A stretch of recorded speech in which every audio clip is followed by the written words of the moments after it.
Welcome. I think this is working. And it looks like it's loading here. Let me just double check and make sure everything is golden. All right. It looks like that's working. Hi. Okay. Welcome, everybody. Welcome to the Path of Least Resistance. I'm doing a live stream on both Instagram stories as well as YouTube because people are requesting both. So I figured I'll try and figure out, I'm like, can I do this? So today's reading from my book, I asked Source what would be really helpful. And this morning's meditation, what came to me is this conversation of love. What is unconditional love? And what is just regular love? And what is the definition of it? And how do we determine what the difference between those two are? And it was something that I meditated on this morning, and I came up with a lot of really cool suggestions for myself on what determines what real love is. And then there's the fact of being in love. And one thing about unconditional love is that you don't just stop talking to somebody because they have a different belief than you do. And that's not love. That's not unconditional love. And there was a list of things that I had seen over the past, year and a half of all of this craziness going on, of what's happening. And it seems that this conditional love has been more and more conditioned into us by the duality of the beliefs. And I wanted to kind of touch on that. And then today, before I came to do the reading, I was like, oh, what am I gonna read? Which excerpt am I gonna read from my book to you guys? And then it went right to Release and Let Go of Judgements, which I thought was perfect. So here's what it says. So releasing and letting go of judgments, it's a huge service that you can do to yourself, for yourself, and for others in when you have a practice of doing that, which is why I really like meditation, because it helps with that. And also why I love breath work, because both of those things help you go back in towards yourself so that you can see that when we're judging others, we're really judging ourselves. So judgment is not for you, which I find most people judge, including me, and it's a matter of being able to catch yourself in it. So do not cast it upon yourself or others. Judgment is for you to create discernment around a situation for your own protection and safety in the future. So all negative events are blessings from the past that bring you presence in your future, even as soon as you're ready to open them up by focusing on what there is to be gained. Save the judging for the judges. Guilt, shame, and fear are passed down to us, and then we add them to our collection. And I don't know about you, if you watch the news, there's a bunch of fear porn all over that. I personally stopped watching the news maybe 10 years ago, and TV altogether about 20. And it's important to keep yourself in this state where you are not ruled by your fears. So the collection of your fears is not a worthy collection, because then we take these judgments over time and then they turn them into core beliefs. And then we operate from those core beliefs as if it's reality somehow. And there is a difference between judgment and discernment. So judgment is it's the final decision or label making something wrong or making someone wrong. Whereas discernment, this is like the biggest lesson that I've been still learning, still absorbing, and still seeing how I can be more discerning. So Whereas discernment is your ability to recognize when something may be all right for others, but not right for you, in order to protect yourself. So, for instance, I don't eat dairy or gluten and meat. And I know that it's not right for me, but that is my discernment. I don't judge others for not eating those things. I personally just can't eat them because my body doesn't like them. And therefore, I have discernment with those things. And so judgment would be, oh, anybody who eats meat is bad. I don't feel that way, and I don't believe that at all because it works for them, but it doesn't work for me or my body. So that's the difference of discernment. So, for example, you can discern what people are safe to share your feelings with, as opposed to judging those that you deem unsafe to share your feelings with a label or a name. Because once you label something with your personal judgment, it's very hard to change that attitude and mentality, and it makes it virtually impossible for any growth in that area. Labels can be very destructive. This is a quote by Terrence Real. An addict needs shame, like a man dying of thirst needs salt water. By Terrence Real. I find that hilarious because it's true. Judgments cast guilt and shame upon someone else, and guilt equals action is bad. Shame equals self is bad. Shame is a gremlin that dies when exposed to the light. The term comes from the Gremlins movie from the 80s. Those evil creatures would multiply. I don't know if you ever saw this movie, but it's really cute. I actually wanted to watch it over again recently, but I couldn't get a hold of it. So these evil creatures would multiply the moment that they got hit by water, but then they would die in the sunlight. It's a really, really bad habit to judge and blame someone else when you're feeling uncomfortable and coping with your own shadows. And it's better to choose your own discomfort over judgment and resentment, because you are the energy that you bring. You're responsible for that energy. It's really funny thing about judgments too, because they can just pop up. They can appear instantly and they can be everywhere. I like to say, cool isn't as cool thinks he is, because being cool is an emotional straitjacket and it restricts your growth.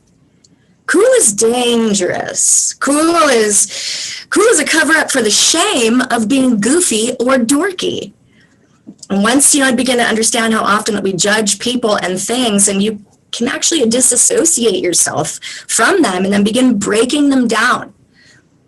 I love being adorkable because then I get to call the shots.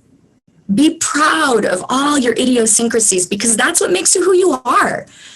And I used to want to be so cool all the time.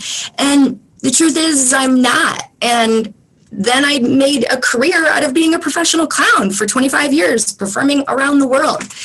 So these little things that make you who you are, these ticks, these talks, make your clock. And your clock is beautiful. We only have one time here on this planet together. And how can we love more? Mo bigger. It's a problem with our society today. Not that we need any more problems, but is that we judge someone for the rest of their lives by one thing that they did in the past. By one thing. I mean, if a person gets caught for something illegal, they're stamped a criminal for the rest of their life, and it's a bleak future for them. The penal system spits people out, and they spit them out as this reformed person in such a way that the mark of having been to jail disallows them to work in any normal job from then on. Usually the case. There are some programs now that help rehabilitate prisoners getting back out from the institution into the real world. But the institution pretends to rehabilitate, and and adorns them with the scarlet letter. And they receive $30,000 to $150,000 of taxpayers' dollars for each inmate. A teacher gets paid less than that. Think about that. A teacher gets paid less than a prison gets paid to jail somebody. I mean, I'm not advocating breaking the law here, but it's important to note that we've all done things that we regret, or we've made mistakes, or in the past we've acted in ways that don't really reflect who we really are. And when we judge another person, we disallow them to ever change. There are challenging experiences in life that people go through, even when they don't feel like themselves, and they can act in various ways. Especially when a person's health isn't great. It makes it really hard for them to be fully present. My mother, she had lupus, and she was sick. She was in and out of the hospital all the time. And there were many times when they thought that I was going to have to stay in the foster care family, or I'd have to go stay with family members because she may not come home from the hospital.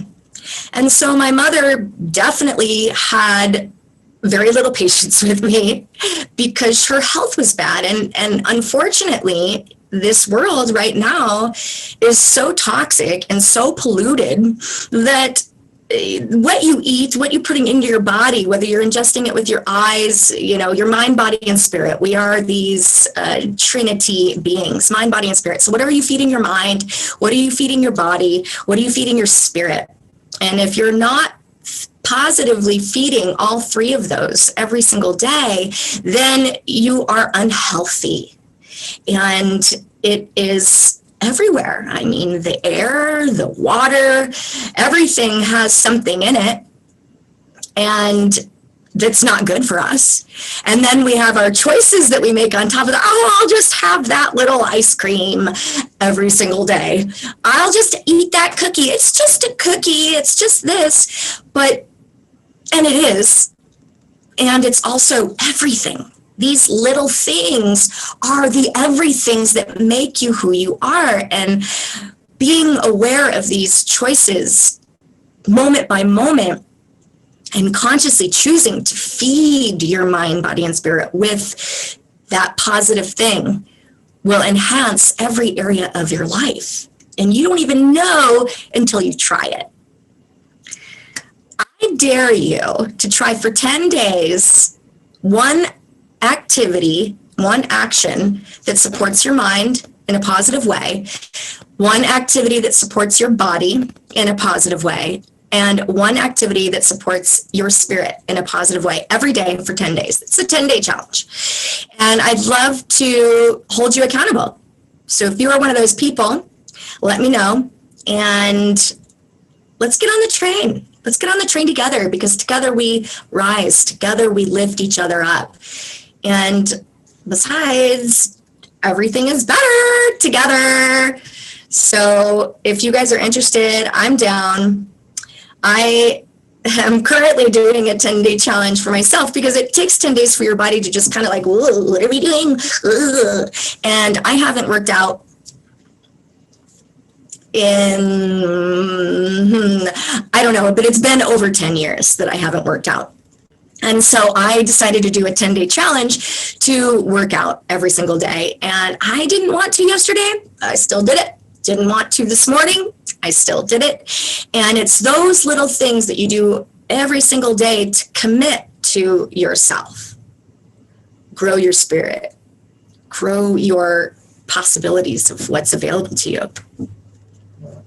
So going back to the judgment, and I still have one of my family members is still mad at me for something that I did when I was a child. So when I was a kid, I was pretty messed up, and I did pretty much whatever I wanted. Not to say that this is an excuse, but I was abused. And I also had a very skewed version of self, and was unable to interact with people in the normal ways that most people interacted because of all of my abuse. And, it certainly doesn't make it right, but holding the space for people to grow actually allows them to blossom into someone that they would never again hurt another from something that they did in the past. So it's something to really consider, and I hope that this was helpful. It's 13 days countdown to my book launch and birthday, which is May 21st. And I'm asking anybody who's interested in the book to purchase it at 11/11 on May 21st. And we're also going to be doing a live stream live from Sedona, which I hope you guys can join. And I'll be taking people on to talk and ask questions and ask the oracle. So I'm looking forward to hearing from you guys then, and shout out to me anything else that you guys would like help with or anything else you'd like feedback on. I'd love to share with you more tips and tricks from my book. So peace and blessings. Subscribe and join the Path of Least Resistance Facebook group, and subscribe to my YouTube channel as well as my Instagram, Oracle Jesselyn, OracleJessellynn.